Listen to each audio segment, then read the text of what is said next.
ask is, who here is in a VR headset? All right, so that's some waving hands there.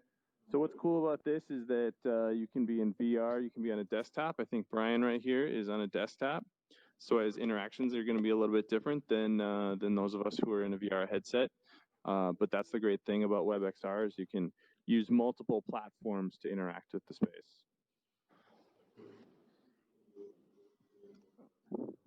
So first thing we want to do here is just talk about what we're doing here, what this creation is.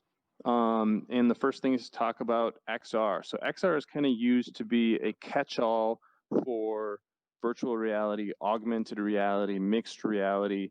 And in this space, we're able to really bring multiple of those pieces into one virtual space. So, you can be in a VR headset, in interact in a PC, so it's able to, and then we're able to bring some of these 2D screens in as well. So really a great technology to be able to sort of bring all of these together. But XR in general is really used to be kind of a catch-all for VR, AR, mixed reality, and all those related technologies.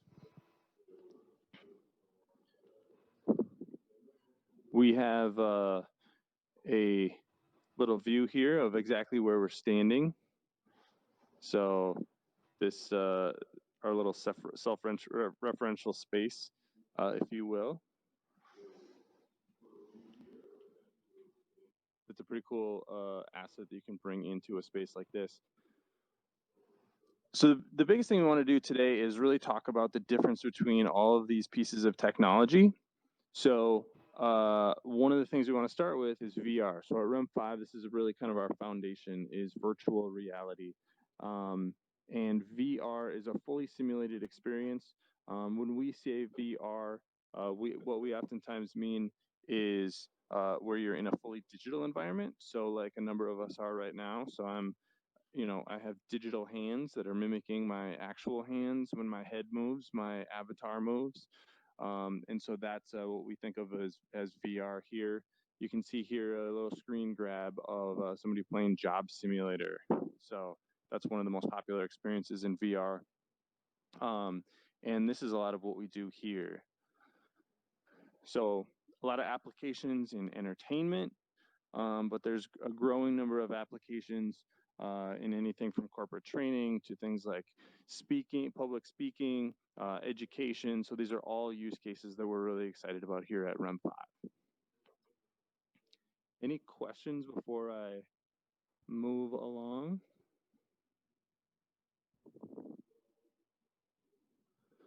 All right, so let's go into this little space here. And so this gives a little bit of an idea of what the difference is between some of the virtual technologies. So degrees of freedom is something that we talk a lot about here. And really what that is talking about is what can the computer or the system sense as you're moving. So 3 degrees of freedom here is the first thing. So this is kind of the lower end headsets, if you will. We'll talk a little bit about headsets in a little bit. But you can see a video of Jared here showing what the 3 degrees of freedom are. So as he moves his head left and right, up and down, and then tilt, the system is able to sense what he's doing when he's doing that. What it's not able to sense is any more degrees of freedom. So if he's moving forward or back or up or down, those are things that the system is not going to sense with that particular headset. If we move over here to 6 degrees of freedom, so this is the headset that Meg is wearing right here. That's the one that I'm in right now. And this is able to sense how you're moving through the space. So that's why you can see my avatar moving as I'm moving. So not only is my head left, right, up, down, and tilt, but it's also able to sense how I'm moving left and right throughout the space.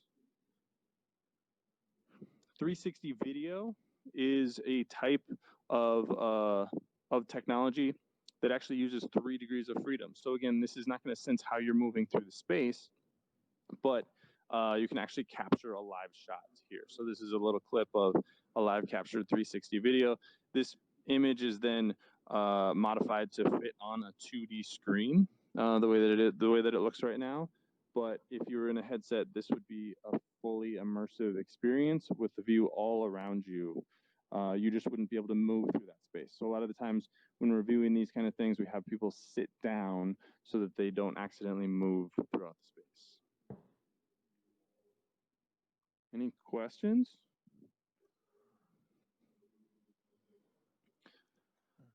All right, augmented reality. So augmented reality is actually a really popular technology that a lot of people don't even know that they're using when they're using it. So something like Pokemon Go or Snapchat filters are actually augmented reality.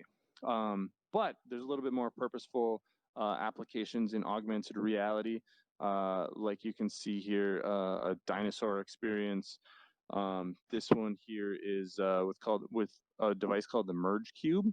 So you hold this device in front of your phone, and you're able to see different augmented experiences. So these are things that we actually created in VR, and then are able to view on your phone and augment that on top of reality itself. So it's basically taking a real image, or actually reality itself if you're wearing like a pair of glasses, and laying something digital on top of it, if that makes sense.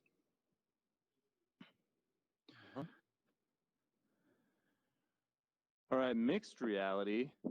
Now, this is when you're starting to mix reality itself with virtual reality or augmented reality. So this is a good example here.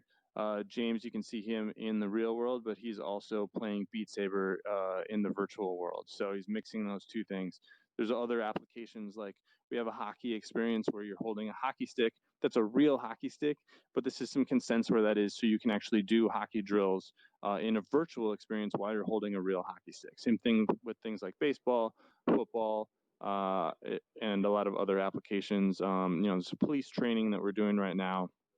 So really great applications that are available using mixed reality. So mixing something physical in the real world, but being in a virtual environment.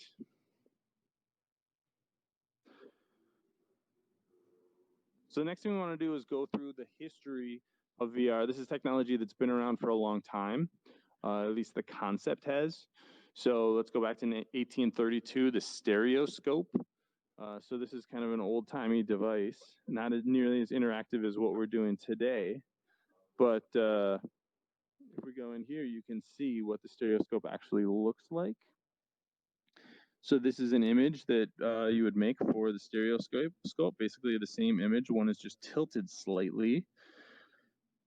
And then when you look through this device right here, which this one, is just a digital representation, but your eyes actually create a little bit of depth when you're looking at this image like this. So that is the first use of something similar to augmented reality. Now, these aren't moving images, so it's going to be very different than what we're doing today, even from a 360 video, but very rudimentary concept that's kind of along the same lines as what we're doing today.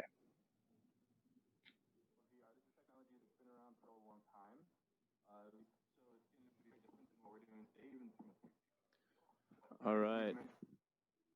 Next is a device you may have heard of, which is called the Viewmaster.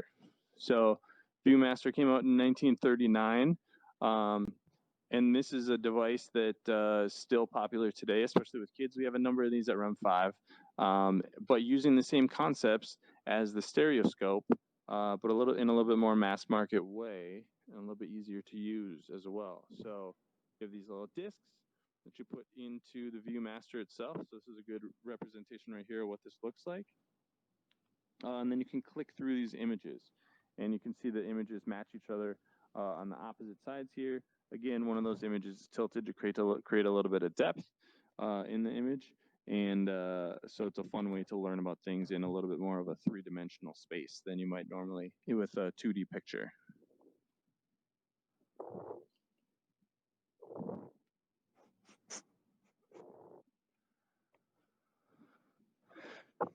All right, then we'll move forward to Rama. So this is maybe kind of the first device that was along the lines of what we think of as VR today. So this was supposed to, disrupt the theater itself. But you can see here with this video right here, you have to basically stick your head inside of this device. So maybe not the best and most scalable way to experience VR technology. But now we're starting to take the technology a little bit further, get a little bit better images. Technology is starting to get there, but we're still not anywhere near where we are today. All right, the next one I want to highlight here. So this is a device that came out in 1968. You can see again, very clunky. Not nearly what we're doing today, but taking steps in the right direction for the industry. Virtual Boy is one that people have maybe heard of and maybe even tried themselves. So this came out in 1995. Didn't actually last very long in the market because people tended to get really sick in it. And you can see here what happened, or what this device looked like and what the images look like. So this was actually just a red screen image. So if you've used or playing around with DOS, there was green screen. When Virtual Boy came out, this was actually a red screen image.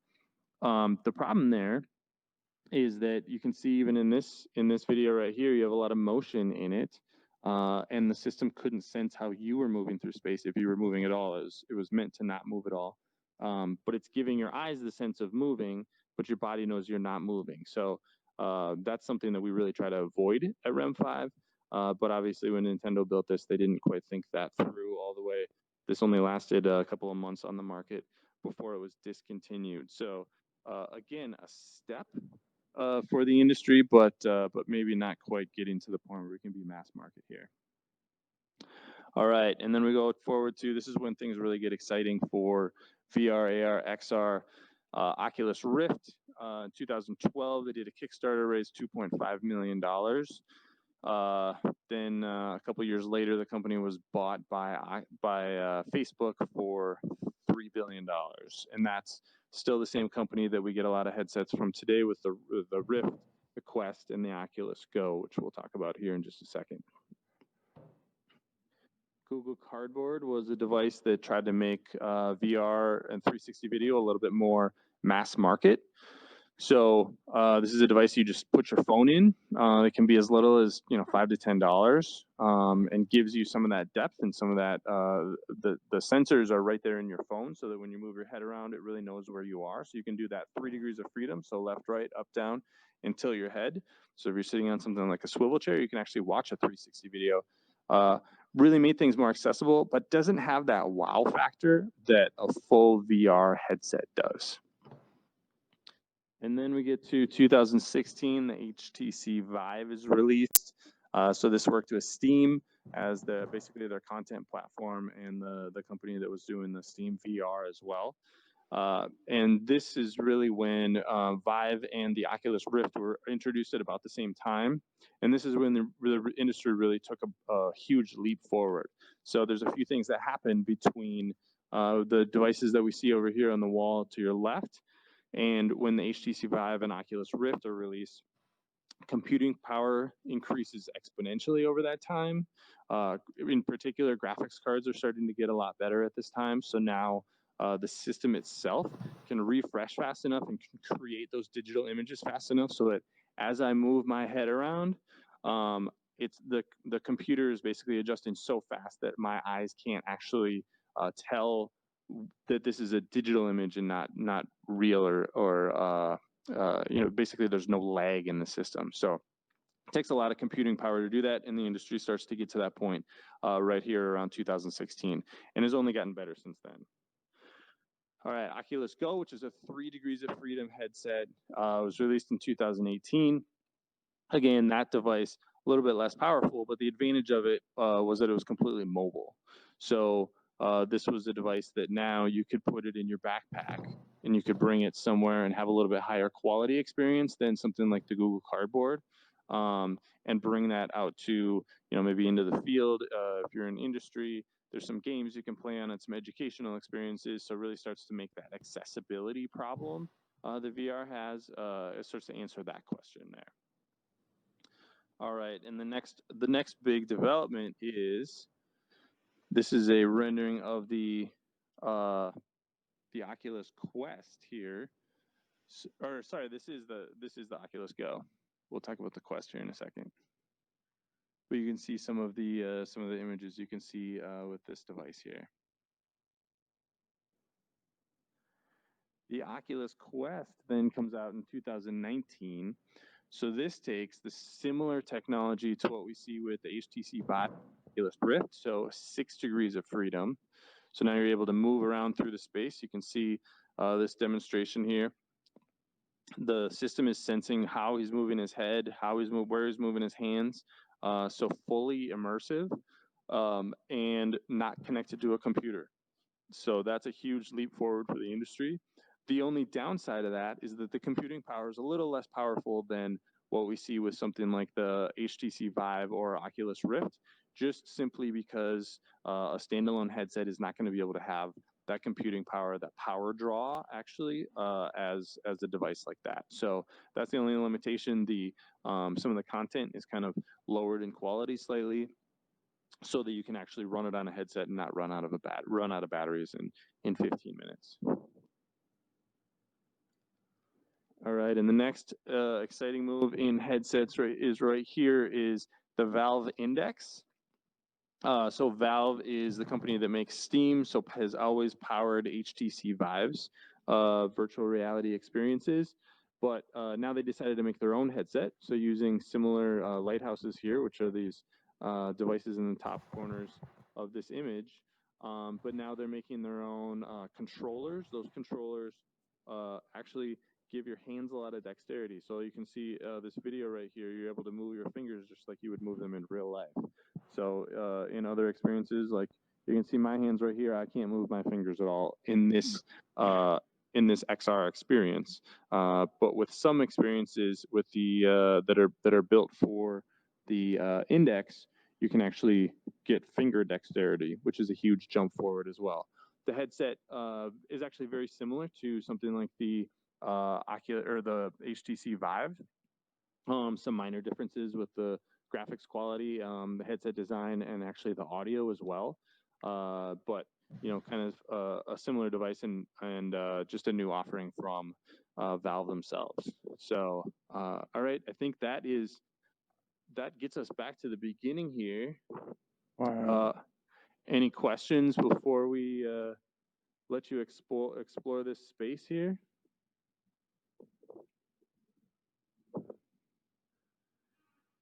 And you can move around this space. You can go down here to this platform. We have the ability to do some live streaming here as well,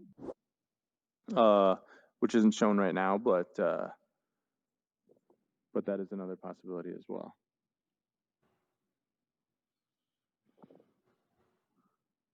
All right. Wow.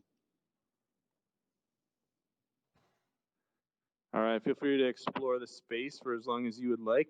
This is here for you to learn a little bit more about the industry and how far this industry has come, even in the last few years alone. And we're excited to bring this WebXR experience to both PCs and VR headsets to be able to make this accessible for a lot more people. All right. Thanks, everybody.